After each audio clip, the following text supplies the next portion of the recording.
আপনাদের সকলকে আজকের এই সন্ধ্যায় স্বাগত জানিয়ে এবং কৃতজ্ঞতা জানিয়ে যে আমরা কেবল গতকালই আপনাদের সাথে যোগাযোগ করেছি এবং সাদরে আপনারা আমাদের এই দাওয়াত কবুল করে আজকে এখানে এসেছেন, তো আমার তৃপ্তি মিটে নাই।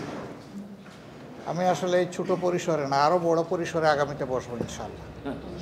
একদম হল ভর্তি করে আমরা বসবো আশা করি। তো আজকে যারা এসেছেন তাদেরকে অভিনন্দন জানিয়েই কেন আমি আজকে এসেছি এ ব্যাপারে দুই একটি কথা বলতে চাই। ভেরি রাইটলি এই চার্চের যিনি সেক্রেটারি তিনি বলেছেন, সম্ভবত এটি আমাদের জীবনের প্রথম ইন্টারেকশন। আপনাদের সাথে বসা, কথা বলা, আপনাদেরকে জানার চেষ্টা করা, আমাদের কি উদ্দেশ্যে আমরা কাজ করি সেগুলো একটু জানানো। তো আমরা সংক্ষেপেই সব বলবো। যে কথাটা এখানে এসেছে যে আমরা আসলে এক জায়গা থেকেই সবার জন্ম হয়েছে। আমাদের গ্র্যান্ডফাদার একজনই, তিনি হচ্ছেন হজরতে আদম আলাইহিসসালাম। মাদার একজনই, তিনি হাওয়া আলাইহিসসালাম। ইসলাম আল্লাহ তাআলার প্রেরিত সমস্ত প্রফেট যারা আছেন সবাইকে রেসপেক্ট করে এবং এটা আমাদের ইমানের অংশ। তারা আল্লাহর প্রফেট, তারা আল্লাহর মেসেঞ্জার, আল্লাহর পক্ষ থেকে বাণী নিয়ে এসেছিলেন, মানুষের কল্যাণের জন্য এসেছিলেন এবং আজীবন তারা মানুষের কল্যাণে কাজ করে বিদায় নিয়েছেন। এটা আমাদের ফেইথের অংশ। আমাদের ফেইথের বাড়তি একটা অংশ আছে, এটা শুধু আপনাদের রিলিজিয়নের সাথে রিলেটেড। এটি হচ্ছে যে দুনিয়ার শেষ প্রান্তে গিয়ে যখন মহাবিপর্যয় মানবতার মধ্যে বিশৃঙ্খলা দেখা দেবে, তখন হজরত ঈসা আলাইহিসসালাম আবার আসবেন দুনিয়ায়। অনলি নবী যিনি দুইবার দুনিয়ায় আসবেন, আর বাকি সকলের আগমন মাত্র একবার ঘটবে। এটা আমাদের কোরআনের বাণী। সো এই দিক থেকে সকল নবীর ব্যাপারে অবশ্যই আমাদের রেসপেক্ট আছে। আমরা যে নবীর ফলোয়ার তার ব্যাপারে রেসপেক্টের আমাদের কোনো কমতি নাই, কিন্তু এখানে ডাবল জায়গা। তো আমরা সেই কমিউনিটির সাথে আজকে বসেছি। এই বসাটা দেরিতে হলেও আমাদের জন্য সৌভাগ্য। বাংলাদেশ ছোট্ট একটি দেশ, এখানে 180 মিলিয়ন বা 18 কোটি মানুষ বসবাস করে। নারীরা আছেন, পুরুষরা আছেন। আমাদের এটা একটা সাজানো ফুলের বাগান। এই বাগানে বেসিক্যালি 4টা ধর্মের মানুষ আমরা এখানে বসবাস করি। আমরা মিলেমিশে বসবাস করব, এটি আমাদের সকলের চাহিদা। কিন্তু মাঝে মধ্যে কিছু উতুম পেছা আমাদের বাগানে ঢুকে যায়, ঢুকে আমাদের ফুলকে এলোমেলো করে দিতে চায়, আমাদের সৌন্দর্য ধ্বংস করতে চায়, আমাদের মিউচুয়াল হারমোনি বা পারস্পরিক যে সংহতি আমাদের আছে এটা নষ্ট করতে চায়। আমরা এটাকে তীব্রভাবে ঘৃণা করি এবং আমরা যুগের পর যুগ একসাথে বসবাস করছি। আমাদের সহকর্মীদেরকে আপনারা চিনেন। আশা করি এ ব্যাপারে আপনারা একমত হবেন আমার সাথে যে আমাদের সহকর্মীরা মানুষের সামনে দৃশ্যমান যে সমস্ত সামাজিক উপক্রম আছে এগুলোর সাথে আমাদের সহকর্মীদের কোনো সম্পর্ক নেই।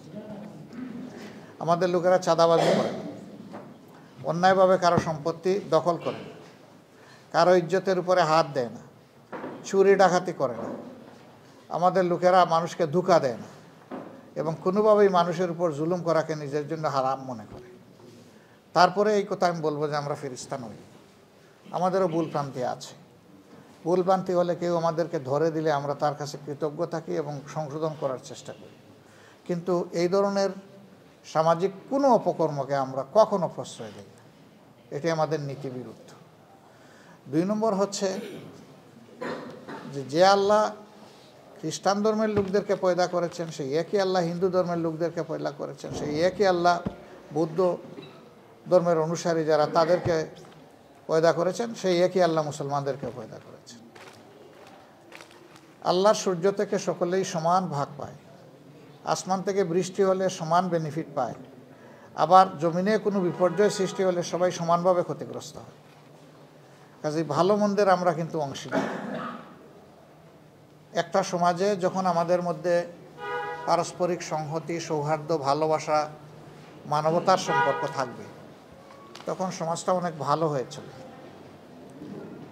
মাঝে মধ্যে আমাদের দেশে এবং প্রায় সকল দেশে ধর্মীয় দিক থেকে যাদের সংখ্যাটা কম, তারা বিভিন্নভাবে সংখ্যাগুরু যারা তাদের হাতে নির্যাতিত হন।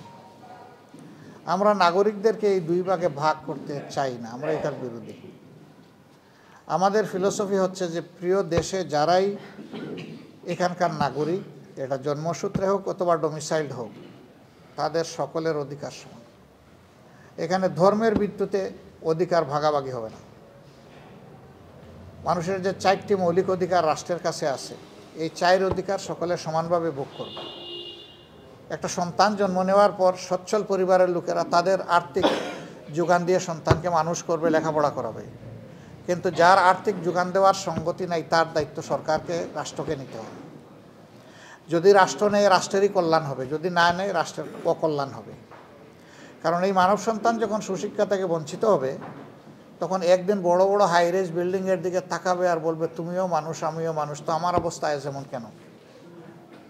তখন তার মধ্যে কিন্তু বিদ্রোহের আগুন জ্বলে উঠবে, যে আমাকে ডেপ্রাইভ করে এই 20 তলা 34 তলা হয়েছে। সে কিন্তু আমাকে রেসপেক্ট করবে না, আমি যে 20 তলায় থাকি। সে আমাকে ঘৃণা করবে। তাকে ঘৃণা করতে আমি শিখিয়েছি। তার অধিকার আমি রাষ্ট্র দেইনি, সমাজ দেইনি বলে সে আমাকে আজকে ঘৃণা করছে। তাকে যদি মানুষ হিসাবে গণ্য করে আমরা তার মানবিক বিকাশে সহায়তা করতাম, তাহলে আজকে সে এই পর্যায়ে পৌঁছত না। আমি একবার আমাদের বস্তিগুলোতে একটা জরিপ চালিয়েছিলাম। 134টা বস্তিতে জরিপ চালায় কিছু ফাইন্ডিংস আমার সামনে আসলো। আমি দেখলাম যে সমাজের যত সন্ত্রাস, যত অপকর্ম 2 জায়গার মানুষ করে। এক হইল সবচেয়ে উচ্চশিক্ষিত যারা, তারা সন্ত্রাস করে কলম দিয়ে, ব্রেইন দিয়ে। আর যাদের কলমের জোর নাই, ব্রেইনের জোর নাই, তারা করে হাত দিয়ে। এবং এই অংশটা ম্যাক্সিমাম বের হয়ে আসে বস্তিতে। আসবে না কেন? সেও মানুষ। একটা বস্তির মধ্যে হয়তো 50টা খুপি আছে, সেখানে শত শত মানুষ বসবাস করে। মানুষ হয়ে ইতর জীবনযাপন করে, যেটাকে আমরা বলি মানবেতর জীবন। সেখানে সভ্যভাবে বাস করার কোনো উপায় নেই। এই ছেলেটা শিক্ষার আলো থেকে বঞ্চিত, তার স্বাস্থ্যসেবা থেকে বঞ্চিত, তার মানবিক বিকাশ থেকে বঞ্চিত। ওই যে আগে বললাম, তখন সে ফেরোসাস হয়। আর সমাজের যে সমস্ত দুষ্ট লোক তাদেরকে ব্যবহার করে, ওদের দিয়ে প্রথমে মাদক, অস্ত্র এগুলার সংরক্ষণের ব্যবস্থা করে ওদের এখানে নিরাপদ জায়গা। এরপরে এদেরকে দিয়ে এক জায়গা থেকে আরেক জায়গায় চালান দেয়। চালান দিতে দিতে খাওয়া শেখায়। এরপরে এক সময় সেই ক্ষুদ্র ব্যবসায়ী হয়ে যায় যে চালান দিত আগে। এরপরে এক সময় ওকে দিয়ে ডাকাতি করানো, ছিনতাই করানোর প্রয়োজন হয়। ওকে মাথা ভাঙ্গা মোটরসাইকেল দেয়, যেটার কোনো license registration up to date নাই। ধরা খাইলে সেই আবার গিয়ে ওরে ছুটায় আনে। তখন আবার ওর কবজার ভিতরে থাকে, গডফাদারের কবজার ভিতরে থাকে। একটা বিশাল সার্কেলের মতো একে ঢুকায় ফেলে, একে বের হওয়ার আর কোনো রাস্তা দেয় না। ওয়ান ওয়ে টানেল, একদিকেই দৌড়াবা, পিছনের দিকে আর ফিরে যাওয়ার কোনো রাস্তা নাই। তো দৌড়িতে দৌড়িতে সেও গিয়ে পড়ে খাদে, আর যে তার পিছনে গডফাদার ওরেও টানে খাদে। এইভাবে আমাদের সমাজ ধ্বংস হয়। আমরা এখন দেখি যে 2 শ্রেণীর মানুষ এই সমস্ত মদ মাদকতায় লিপ্ত।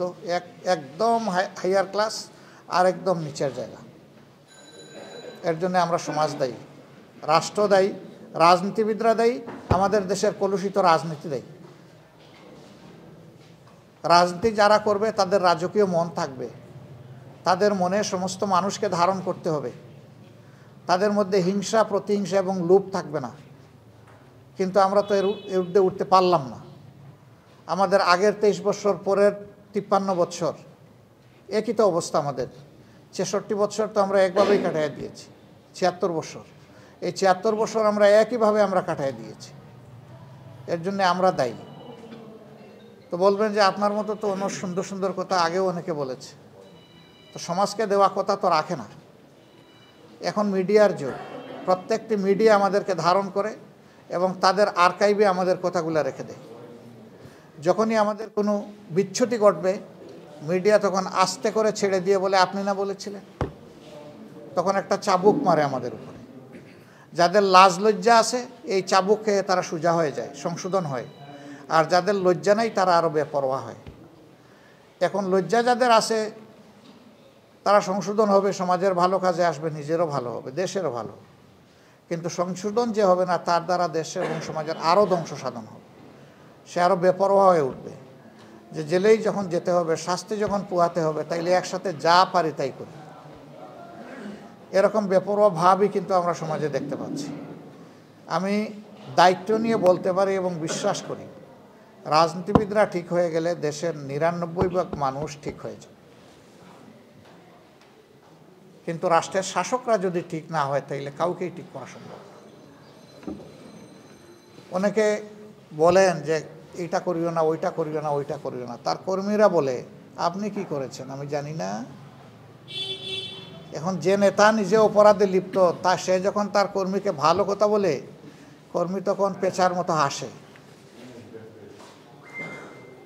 আপনি না বলেছিলেন, আপনি না এটা করেছিলেন। তখন তো কিছু করার থাকে না। আমি বিশ্বাস করি, যারা নির্দিষ্ট ধর্মে বিশ্বাস করে তারা কখনো বেপরোয়া হতে পারে না। তারা সবাই বিশ্বাস করে জীবন আমার শেষ নয়, আরেকটা জীবন আমার জন্য অপেক্ষমান। সেই জীবনে গিয়ে আমাকে ফাইনাল ডে অফ জাজমেন্টে আমাকে দাঁড়াতে হবে। আমার অ্যাকাউন্টেবিলিটি হিসাব ওখানে মিলিয়ে দিতে হবে। যিনি মিলিয়ে দিতে পারবেন তিনি সাকসিডেড হবেন, যিনি মিলিয়ে দিতে পারবেন না তিনি কট হয়ে যাবেন। এবং কট যিনি হবেন, সব ধর্মই বলে যে তার জায়গা কোথায় হবে, একদম ঠিকানা বলে দেয়। আপনারা যারা ধর্মকর্ম করেন, আমি বিশ্বাস করি আপনারা নিজের কল্যাণ কামনা করেন, মানবজাতির কল্যাণ কামনা করেন। যে দেশে জন্ম নিয়েছেন সেই দেশের কল্যাণ কামনা করেন। দেশ আমাদের সকলের। এই দেশের প্রতি ইঞ্চি জায়গার উপরে আমাদের সকলের হক আছে। এই জন্য ঢাকার মানুষকে পঞ্চগড়ে জমি কিনতে পারে, তার হক আছে বলেই পারে, নাইলে সে পারে না। এখন শুধু সম্পদের মালিক হওয়াই আমার দায়িত্ব নয়, বরঞ্চ এই সম্পদকে রক্ষা করা আমার দায়িত্ব। মালিকানা যার যার সামর্থ্য অনুযায়ী, কিন্তু রক্ষা করার দায়িত্ব সকলের সমান। কারণ দেশ বাঁচলে আপনি বাঁচবেন, আমিও বাঁচব। দেশ যদি কোনো হুমকির মুখে পড়ে, আপনিও পড়বেন, আমিও পড়ব। যখন কোনো সন্ত্রাসী কোনো জায়গায় হামলা চালায় কমন কোনো মবের উপর, তখন সে দেখে না কে কোন ধর্মের, সে তখন চালায় দেয়। আল্লাহর পক্ষ থেকে মানুষের জন্য যখন শাস্তি আসে, তখন বেছে বেছে শুধু ভালো তাদেরকে আল্লাহ এসকেপ করেন না। কেন করেন না? ওদের সামনে অপকর্ম হয়েছে, ওরা কিন্তু প্রতিবাদ করে না। এই জন্য সকলেই শাস্তির উপযুক্ত হয়ে যায়। অন্যায়কারী এবং অন্যায়ের প্রতিবাদ নাকারী দুই যে করে না, ইকুয়াল স্ট্যাটাস, সমান, কোনো বেশকম নাই। তো আমরা তো বিশ্বাস করি যে এই দেশকে আমরা সবাই ওন করি, ভালোবাসি। আপনাদের চেয়ে আমি বেশি ভালোবাসি এই দাবি আমি করি না কখনো। আমি মানুষের চাইতে ভালো মানুষ এটাও আমি কখনো চিন্তা করি না। ওরা আমার পার্সোনাল বিলিফ হচ্ছে যে আমার চাইতে প্রত্যেকটা মানুষ ভালো। আমি যদি কিছু ভালো হওয়ার চেষ্টা করে থাকি, তাইলে অন্য মানুষটা আমার চেয়ে ভালো। বলবেন যে আপনি কি চোরকেও ভালো মনে করেন? চোরের একটা দোষ হচ্ছে সে চুরি করে। তার যদি আরও কোনো হিডেন গুণ থাকে যেটা আমি জানি না, ওই গুণের কারণে তো মানবতার জন্য কল্যাণকারী হয়ে যেতে পারে। আমি তো তার সব কিছু জানি না, তার ভিতরের খবর আমি রাখি না। ভিতরের খবর একমাত্র সত্তা, যিনি আল্লাহ, প্রভু, গড, ঈশ্বর, আমরা যাই বলি, একজনই রাখে। এর বাইরে তো কেউ রাখে না। তা আমরা এই দেশটাকে মিলেমিশে ভালোবাসতে চাই, সুন্দর করতে চাই। জামাতে ইসলামী সম্পর্কে কিছু অপপ্রচার আছে। এটা হলো যে আমাদের দ্বারা মাইনরিটি সম্প্রদায়ের মানুষেরা, সংখ্যালঘু সম্প্রদায়ের মানুষেরা, ধর্মীয় সংখ্যালঘু সম্প্রদায়ের মানুষেরা ক্ষতিগ্রস্ত হন, আক্রান্ত হন। আমার এই ক্ষুদ্র বয়সে আমি যতটুকু দেখেছি, আমি আগেই বলেছি আমরা ফিরিস্তা নই, ভুল ত্রুটি কেউ করতেই পারে, কিন্তু আমাদের সংগঠন সামগ্রিকভাবে এই অপকর্মে জড়িত নয়। বিশেষ করে আমাদের দায়িত্বশীল নেতৃবৃন্দ কেউ জড়িত নয়। অন্য জায়গায় কিন্তু নেতাদের পেটেই ঢুকে এগুলা। আমাদের এখানে আল্লাহর মেহেরবানি ব্যতিক্রম। আমরা কাউকে এলাও করি না। ওই সমস্ত বেতমিজি করে জামাতে ইসলামীতে কারো জায়গা নেই। আমরা আস্তে করে সুইপ করে দেই, এটি আপনার ঠিকানা নয়, আপনি ভিন্ন ঠিকানা খুঁজেন, অথবা আপনি সংশোধিত হয়ে এখানে আসেন। এটা আপনি করতে পারবেন না। এই জন্যে 14 সালে আমি ওপেন স্টেটমেন্ট দিয়েছিলাম এবং জাতিসংঘ মানবাধিকার কমিশনের কাছে চিঠি লিখেছিলাম যে এই দেশে 46 সালের পর থেকে বাদ দিলাম, 72 সাল থেকে শুরু করে 14 সাল পর্যন্ত যতগুলা ভায়োলেন্স হয়েছে, আইদার রিলিজিয়াস অর কমিউনাল, জাতিসংঘ তার উদ্যোগে একটা ইনকোয়ারি করুক, ইনভেস্টিগেশন করুক। আমরা বলেছিলাম যে আমরা সর্বাত্মক সহযোগিতা দেব। এখানে যদি এই ইনকোয়ারিতে উঠে আসে যে আমাদের কোনো লোক জড়িত অথবা দোষী, আমরা বিচারের হাতে আমরা তাকে তুলে দেব। জাতিসংঘ এটা করে নাই, কেন করে নাই? হয়তো আমাদের ছোট চিঠি তাদের পছন্দ হয় না, এই জন্য করে নাই। আমরা এই দেশের সরকারকেও বলেছিলাম আপনারা করেন, তবে আপনাদের একার করা আমরা মানব না। আপনারা মাল্টিনেশনাল অথরিটিকে এখানে এঙ্গেজ করতে হবে। দুনিয়ার কিছু মানবাধিকার সংস্থার হাতে এই দায়িত্ব দিয়ে দেন, তারা করুক। অ্যামনেস্টি আছে, হিউম্যান রাইটস ওয়াচ আছে, human right commission of Asia আছে, তারা করুক। তারা করে দেখুক কোন দল কোন সংস্থা কতটুকু বাড়াবাড়ি করেছে। আমি সবসময় আমার বিভিন্ন ধর্মের ভাইদের সাথে যখনই দেখা হয় আমি বলি যে আপনারা সাহস একটু করেন, একটু করতে হবে। সাহস করে সাদাকে সাদা বলেন, কালোকে কালো বলেন। আমি কালো হলে আমাকেও ছাড়বেন না, আমারও ধরেন। আমার কোনো সহকর্মী কালো হলে ওরেও ছাড়বেন না, ওরেও ধরেন। কিন্তু কালোকে চাপিয়ে রাখবেন না। কালোকে চাপিয়ে রাখলে তো ও আলো কুচকুচো কালো হবে, আরও বেশি দুষ্টামি করবে। সে বুঝবে যে এই সমস্ত করার পরেও তার কিছু হয় না। আর যখন ব্লেম গেম খেলা হয়, আমাদের উপরে যখন ফেলে দেওয়া হয়, তখন ওরা হাসে দূর থেকে, যারা এগুলা করেছে, পারপিটেটর যারা, যে কাজ আমরা করলাম, যাচ্ছে ওদের দিকে, চালাও, অসুবিধা নেই। এই জন্যে শুধু এই ব্যাপার না, সমাজে এই ধরনের যত অপকর্ম হয় সবগুলার ক্ষেত্রে কোমর সোজা করে, বুক শক্ত করে আমাদেরকে কালোকে কালো বলতে হবে, সাদাকে সাদা বলতে হবে। যদি আমরা তা বলতে পারি তাহলে এই সমাজের দুষ্টারা গুহায় আশ্রয় নিতে বাধ্য হবে। এরা সমাজের উপরে কোনো তাণ্ডব চালানোর সাহস করবে না, এবং তখন আমরা সকলে মিলে ওদেরকে প্রতিরোধ করব। এখানে কোনো দলও দেখব না, ধর্ম দেখব না, সবাই সবার পাশে দাঁড়িয়ে যাব। একজনের উপরে আঘাত হলে সবাই বলবো যে আছি, তুমি এখানো, তোমার সাথে আমরা আছি। যে আঘাতপ্রাপ্ত হবে আমরা তাকে আশ্বস্ত করব, শক্তি যোগাব। যদি এরকম একটা সমাজ আমরা বিল্ড আপ করতে পারি, এই সমাজ দুনিয়ার জন্য একটা উদাহরণ হতে পারে। আমরা এরকম একটা সমাজ নির্মাণের স্বপ্ন দেখি। আমার এই কথাগুলো আপনারা রেকর্ড করে রাখেন, আমার কোনো আপত্তি নেই। এর কোনো বিচ্যুতি দেখলে আমাকে, আমার সংগঠনকে ধরবেন, ধরে বলবেন যে আপনি না এত মজার মজার কথা বলেছিলেন, তাই এটা কী করলেন, এটা আপনার সংগঠন কী করলো, আপনিই বা কী করলেন। আমরা আপনাদের কাছে কৃতজ্ঞ হব আমাদেরকে শক্ত করে ধরার জন্য।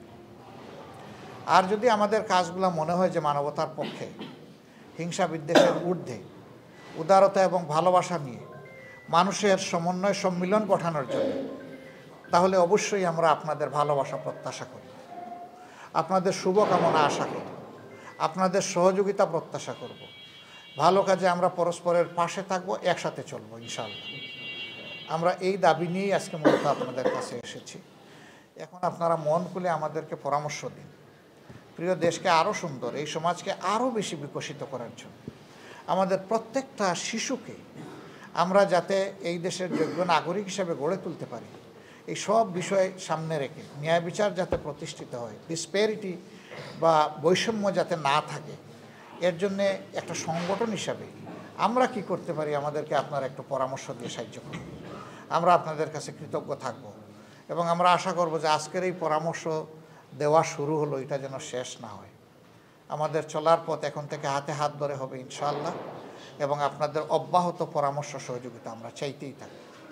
দেশের স্বার্থে, মানবতার স্বার্থে আমাদেরকে আপনারা সহযোগিতা করবেন, এবং যখন আমাদেরকে আপনাদের ভালো লাগবে তখন আমাদের জন্য একটু দোয়া করবেন। আপনারা যদি আমাদের সাথে অংশগ্রহণ করতে চান, দরজা খুলে আপনাদেরকে বুকে জড়ায় ধরব, কোনো সমস্যা নেই। আমাদের ধর্ম আপনাদের গ্রহণ করতে হবে না, আপনার ধর্ম আপনি নিরাপত্তার সাথে পালন করবেন। আমি চওড়া গলায় সব সময় বলি, নিশ্চয়ই কিছু কনসার্ন, কিছু উদ্বেগ আছে বলেই তো বিভিন্ন সময় গির্জা, মন্দির এগুলো আমাদের পাহারা দিতে হয়। আমরা এমন একটা দেশ গড়তে চাই যেখানে মসজিদও পাহারা দেওয়া লাগবে না, গির্জাও পাহারা দেওয়া লাগবে। সেই নিরাপত্তা আমরা অ্যাসার্ট করতে চাই, নিশ্চিত করতে চাই। তা আপনাদের কাছ থেকে এখন কথা শুনবো। আমাদের বোনেরা আছেন, ভাইয়েরা আছেন, আপনারা খোলা মনে আজকে কথা বলবেন। আমি শুনতে এসেছি, সময় বেশি নিয়েছি বলে দুঃখিত, আমাকে ক্ষমা করবেন। সবাইকে ধন্যবাদ।